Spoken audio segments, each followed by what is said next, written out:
বুখারী শরীফের হাদিস। মাতা পিতার পক্ষ থেকে মান্যত নয় কিন্তু হজ করা।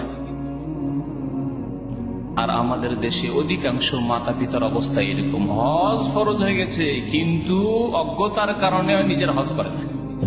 মেয়ের বিবাহ হয়নি, ছেলেদের বিবাহ হয়নি, চাকরি শেষ হয়নি, রিটায়ার হয়নি, আরাম খেয়ে খেয়ে বেশি একটু গুনাটনা করি, তারপরে হজে যাব, বয়স এখনি হয়নি, তাই না? এগুলি সব অজ্ঞতা। একজন মানুষের কাছে বাইতুল্লাহ পর্যন্ত পৌঁছার যাতায়াত খরচের ব্যবস্থা যদি হয়ে যায়, তার উপর হজ ফরজ হয়ে গেছে, যদিও তার বয়স 15 বছর, সাবালক মাত্র হয়েছে, হজ ফরজ হয়ে গেছে। এবং হজ ফরজ হয়ে যাওয়ার পরে যথাসাধ্য তাড়াতাড়ি হজ করতে হবে, তাড়াতাড়ি হজ করতে কোনো বাধা নেই, শরীয়তে কোনো শরীয়তি বাধা নেই, দুনিয়ার আর কোনো বাধা নেই।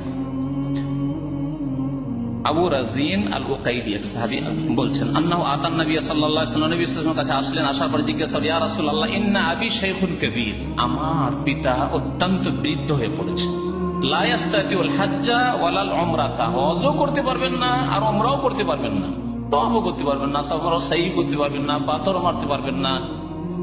আর একটি হাদিস আছে, লা ইয়াসকুতু আলা রাহিলা, সওয়ারির উপর বসতে পারবেন না, মোটরের উপরে যে বসিয়ে বসে থাকবে তাও পারবেন না, এত বৃদ্ধ হয়ে গেছে। এইরকম যদি অচল অবস্থা, তাহলে কমের পক্ষে 60-70 বছর বয়স, যদি এইরকম বৃদ্ধ হয়ে যায় অথবা মৃত, এই দুই রকমের মানুষের পক্ষ থেকে বদল হজ উমরা চলতে পারে।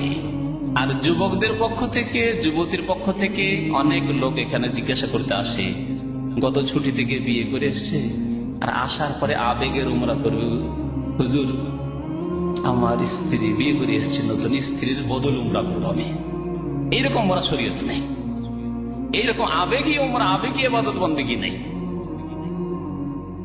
শরীয়ত সম্মত আপনার হজ উমরা হইতে হবে।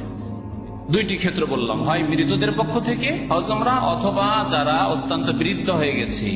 কেউ কেউ বলেন আমার আব্বা আমার বৃদ্ধ হয়নি, 50 বছর 40 বছর 45 বছরই বয়স, কিন্তু তাদের কাছে টাকা পয়সা নেই, তার টাকা পয়সা নেই, হজ উমরা নেই, কিন্তু বদল চলবে না। এ মশলাও জেনে রাখেন, বদল চলবে না।